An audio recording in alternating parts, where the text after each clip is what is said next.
skewer again. And I'm just going to press down a little bit because I want to make an indentation. Now, don't worry, we're not going to leave it like that, but I just want it to be there.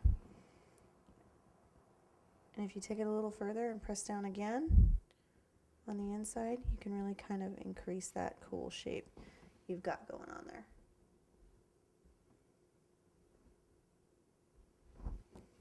Finally, I'm going to take a little bit more of our blue and I'm going to roll it out, and I'm going to go ahead and cut our dots. We need 6. And you know what, I'm going to actually let that sit for a second, kind of firm up before I cut my dots, just because it's very, very thin and it's just a little bit difficult to work with right at the moment. So just kind of let it set up for a minute, maybe brush off the extra cornstarch. And we can actually, while we're waiting for it to kind of dry out a little bit, we can start some of our detail piping. Now the thing about the detail piping is you have to be very careful with it, because eventually you're going to have to pick this up and move it, and you want to make sure you're not going to ruin any of your piping. So for now, all we're going to do is right where we've got that hole in the center, go ahead and take your number 5 tip and just pipe a nice little dot. And then all I'm going to do is just dab it down with a little bit of water. That's way more than I wanted. If you get more on there than you want, you can go ahead and just use your brush to kind of lift it up. And then using my number 1 tip, all I'm going to do is pipe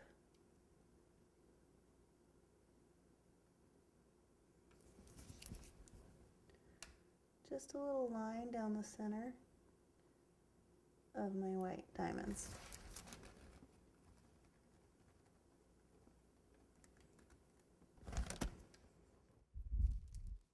And I'm going to put a dot at the end of each point. Now if you're using royal icing, stop after 1 or 2 or 3 in this case, and just go ahead and tap down that point with a little bit of water.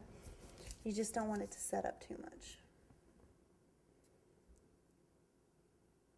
Now you can keep going, you can add other little things if you like, or you know, other little dots, but I think I'm going to call it good at that.